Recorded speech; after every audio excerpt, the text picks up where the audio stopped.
Isaías 5, verso 20. Ai dos que ao mal chamam bem e ao bem mal, que fazem da escuridade luz e da luz escuridade, põe o amargo por doce e o doce por amargo. Senhores, estamos vivendo dias maus, dias realmente maus. Posso dizer que o mal, desde o Éden, ele está presente nesse mundo. Não há nada de novo debaixo dos céus. Mas parece que em alguns momentos as forças das trevas, elas passam dos limites. Parece que em alguns momentos todos os meios e todas as pessoas que são usadas se dão a mão e se tornam um bloco, tentando esmagar o Evangelho, tentando esmagar ao próprio Deus.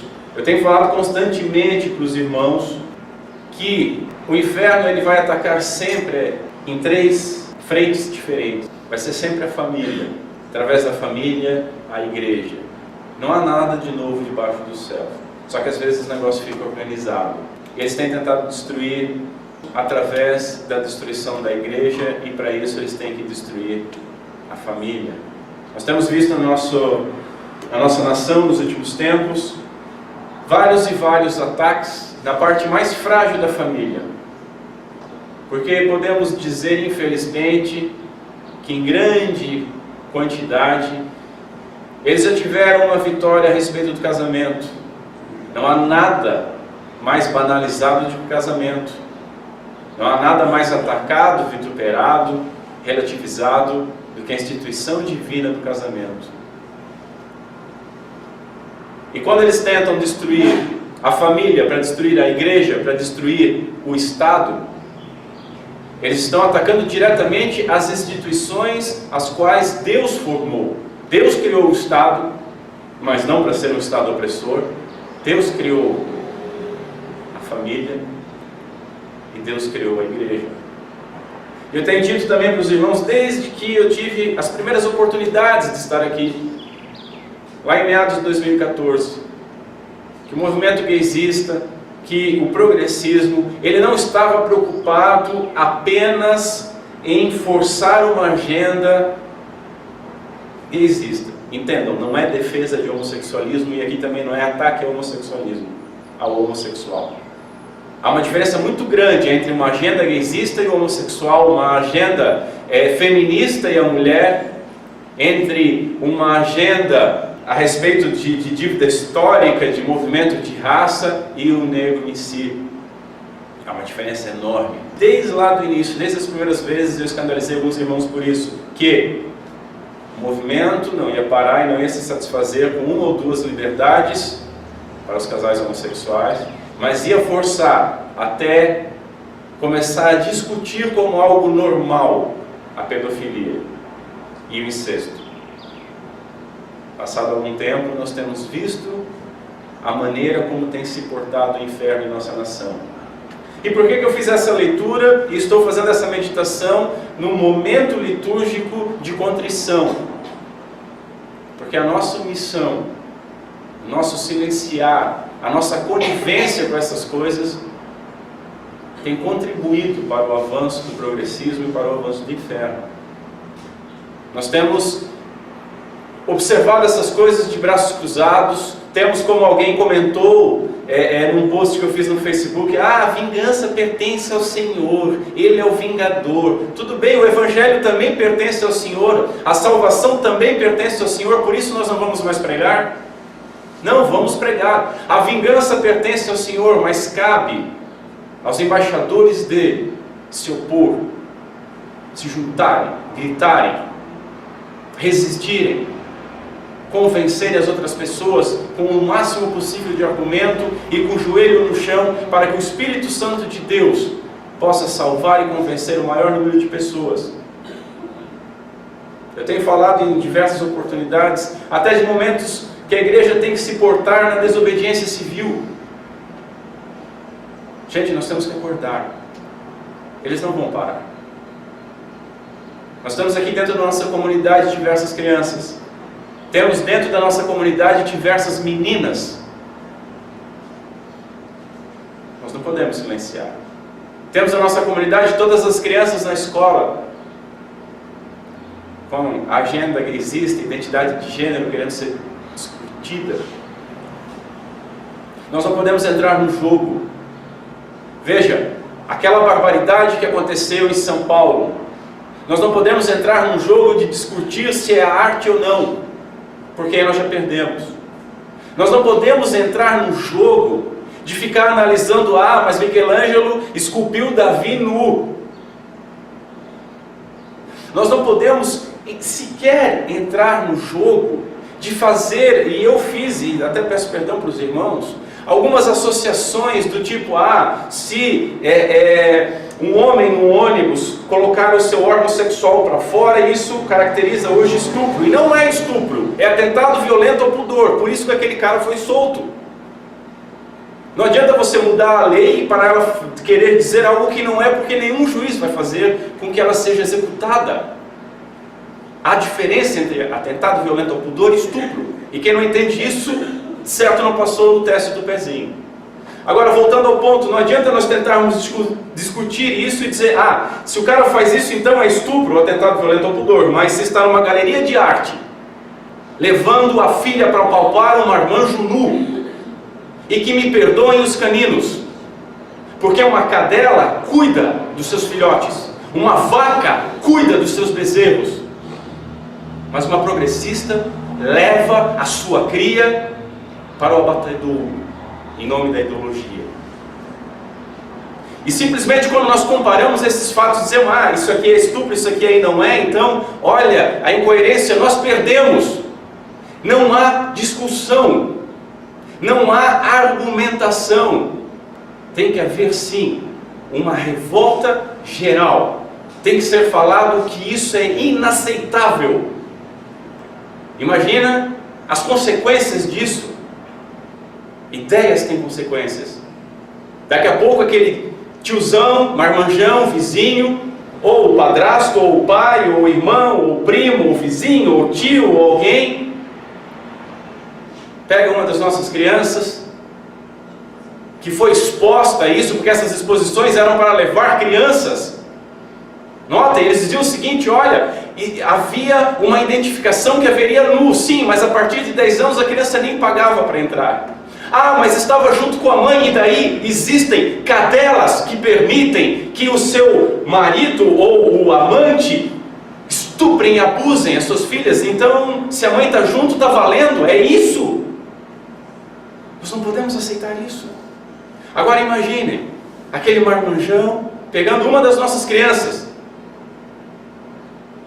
se colocando nu e dizendo, olha, pode me alisar, isso é arte, você viu lá em São Paulo, ou você viu, daqui a pouco isso chega aqui. Nós tivemos há pouco tempo o estupro de uma menor de 10 anos aqui nesse bairro. E como um irmão aqui da igreja bem falou, a cidade deveria ter parado.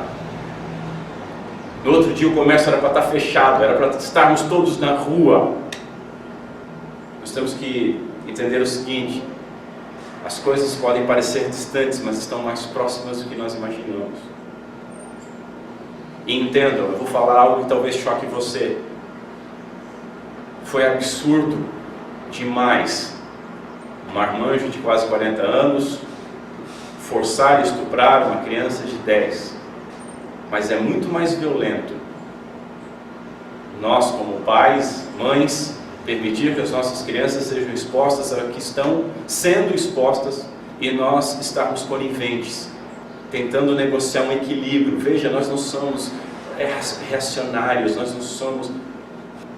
perdemos o sabor do Evangelho. Nós temos que nos arrepender. Eu não tenho dúvidas que a nossa nação tem sido esmagada por todos os lados. Temos que entender essas oportunidades como Deus nos chamando a Ele. E como é que nós vamos? De joelhos, pedindo perdão pela nossa omissão e conivência, pelo nosso estado de isentões, e falando, pregando o Evangelho, e não aceitando essas coisas. Entenda o seguinte, idiotas vão dizer: ah, vocês estão pregando censura. Não é censura. Todo mundo aqui paga imposto. Os bancos que fizeram essas amostras, por intermédio de lei, deixaram de recolher impostos. Impostos que serviriam para, talvez, colocar uma criança numa sala de aula, talvez para dar uma vacina para uma criança carente, mas está sendo usado para levar uma criança a palpar um marmanjo. Não é questão de, deixa eles fazerem o que eles quiserem. Não. Porque se nós formos deixando, eles vão forçar ao máximo. Quando nós formos resistir, eles já avançaram demais. E aí eles vão parar de empurrar. Eles se acomodam um pouco porque eles avançaram vários passos e nós recuamos. E em pouco tempo eles vão voltar a avançar. Vão voltar a empurrar. E nós vamos demorar novamente para nos opormos. E quando nós conseguimos resistir de novo, eles já avançaram de novo vários passos. Está na hora de nós nos levantarmos e não permitir nenhum avanço. Está na hora de nós pegarmos e nós avançarmos sobre. Afinal de contas, nós cremos ou não cremos na lei de Deus? Nós cremos ou não cremos no Senhor, Deus, nosso Senhor? Que Deus tenha misericórdia de nós. Que Deus tenha misericórdia do nosso povo. Que Deus tenha misericórdia de mim e de você. E que Deus tenha misericórdia das nossas crianças. Nós temos que parar de ficar revoltadinho na frente do Facebook. Temos que agir. Temos que nos reunir. Temos que falar. Temos que protestar. Temos que investir dinheiro. Existem pessoas, poucas pessoas no Brasil que estão se levantando contra isso. Mas a voz delas não consegue ser ouvida. Por quê? Porque não há público. Porque não há patrocínio. Mas para o outro lado o dinheiro sobra. Agora, se nós não investirmos nessas coisas, se nós não procurarmos representantes, se não levantarmos representantes, se não investirmos em representantes possíveis, se não apoiarmos políticos, jornalistas, formadores de opinião, que são tementes a Deus, a hora que você quiser se revoltar, o Estado já levou seus filhos embora. E se você falar alguma coisa, você vai ser preso. Que Deus tenha misericórdia de nós. Vamos orar e pedir perdão. Senhor Deus, nosso Pai,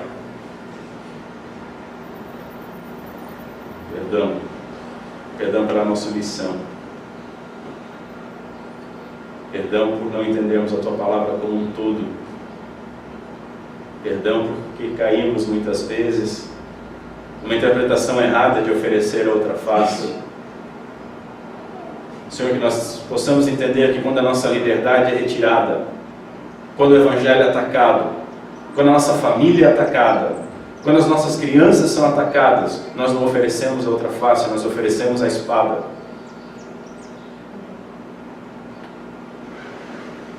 Senhor, levanta homens e mulheres capacitados,